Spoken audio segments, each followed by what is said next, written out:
NORA Heating Fuel Storage Tanks, Chapter 5, Fuel Lines. Fuel lines bring fuel from the tank through a filter to the fuel unit. All fuel line connections must be tight and leak-proof, and all threaded connections should be joined with a non-hardening, fuel-resistant pipe joint compound that is approved for biodiesel and heating oil. Copper fuel supply and return lines should be connected with flare fittings and run from the tank to the burner with as few splices and fittings as possible. Compression fittings must not be used. And please note, the 2020 version of NFPA 31 added listed press connect fittings as one of the approved types for fuel supply lines.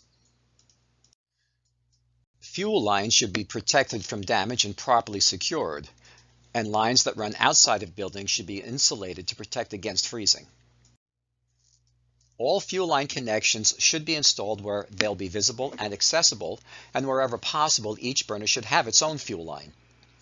The fuel line in this picture shows a very old-looking copper on the left, somewhat newer-looking copper on the right, and what appears to be brand new copper in the middle.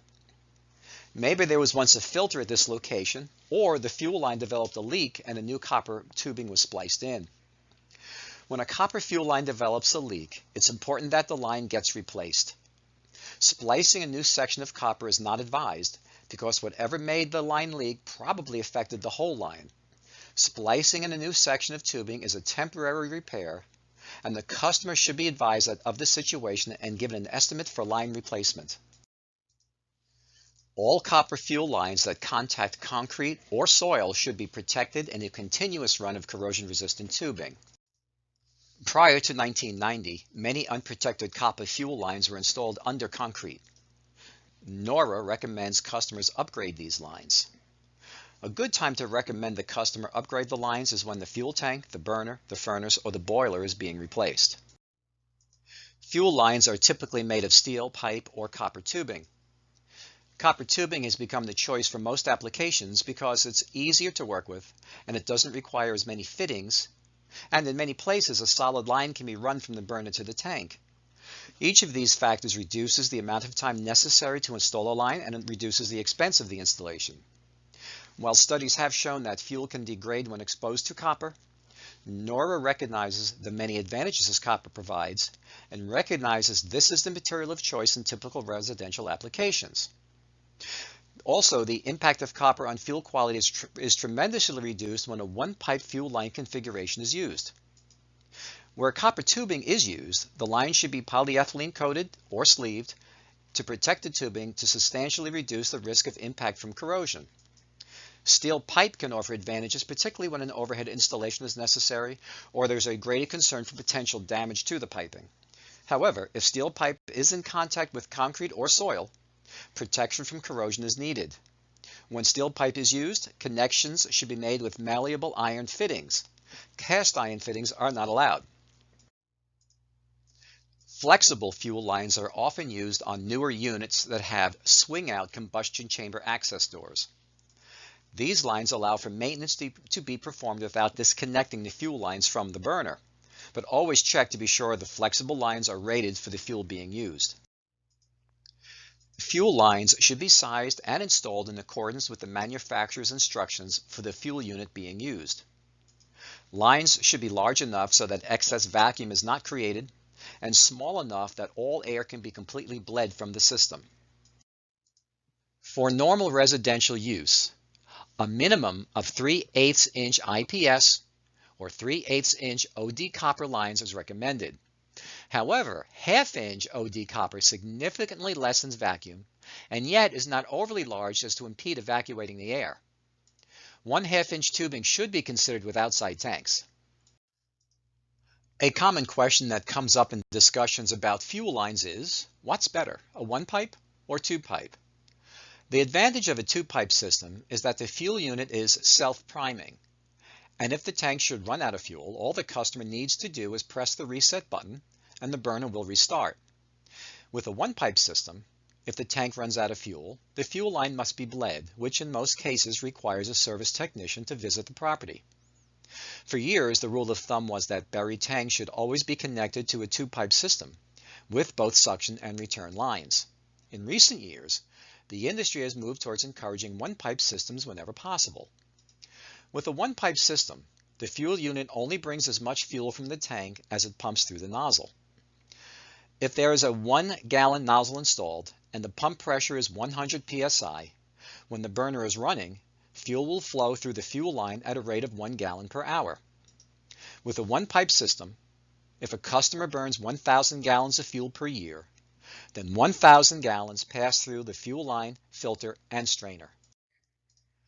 With the two-pipe system, the fuel unit brings as much fuel from the tank as its gear set allows. The fuel unit pumps some of that fuel through the nozzle and sends the rest back to the tank through the return line. Since a typical fuel unit can move about 17 gallons per hour, this means that for the same customer who burns 1,000 gallons a year, 17,000 gallons pass through the fuel filter and the strainer. Many systems currently operating two-pipe can operate just as well, if not better, when converted to a one-pipe system. One-pipe systems offer several advantages over two-pipe systems. They eliminate the potential liability of leaking return lines. Unlike suction line leaks, which cause burner troubles, return line leaks often go unnoticed. In many situations, a return line leak can continue for extended periods of time and only be discovered when it causes a dramatic increase in consumption. They are more sensitive to air ingress and help identify slight line or fitting leaks. They cause less fuel degradation due to less circulation. And one-pipe systems move over 90% less fuel through the fuel line, filter, and strainer than two-pipe systems. So filters and strainers last much longer on a one-pipe system. They also enable cleaner combustion. Fuel line deaerators are very useful in converting oil burners to one-pipe systems, since the pump continues to operate with the advantage offered by a two-pipe system. Therefore, NORA recommends a one-pipe installation whenever possible.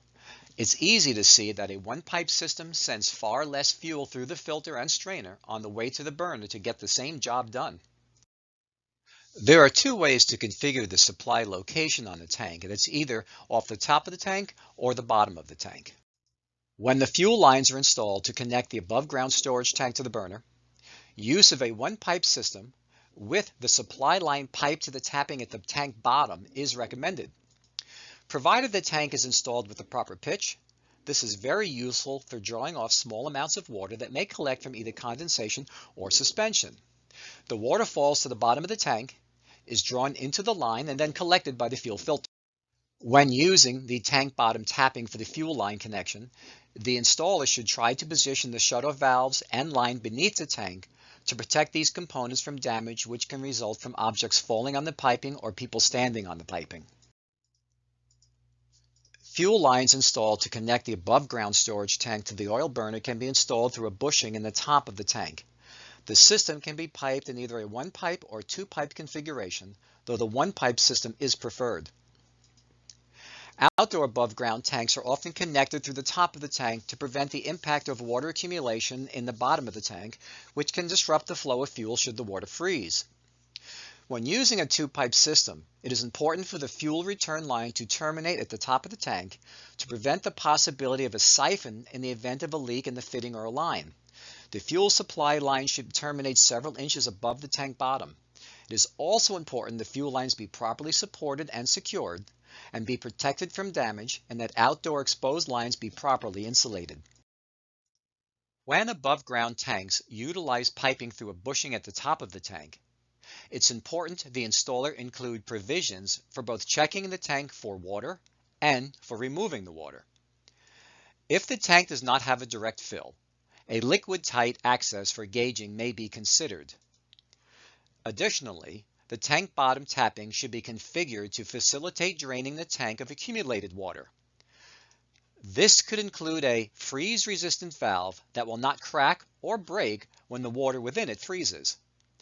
The valve should be installed so that it is situated beneath the tank, with the tank providing protection from damage.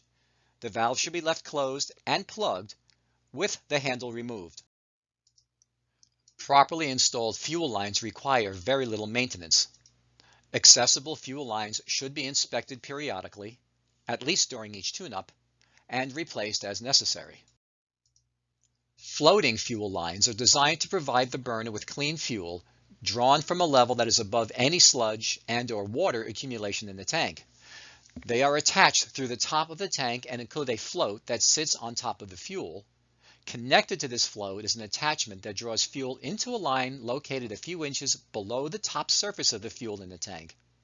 Unless the fuel level in the tank is allowed to get very low, this location allows the fuel to be drawn from an area well above any contamination on the tank bottom and below any debris floating on the surface. Floating fuel lines only provide a temporary fix. Any microbial action associated with the sludge continues to occur. Floating fuel lines should only be employed until action can be taken to properly remedy or remove the sludge accumulation. Floating lines help reduce sludge-related service calls, but it is important to remember that when they are used, the tank bottom must be checked periodically for water. Water accumulation left in the tank may lead to service issues and premature tank failure.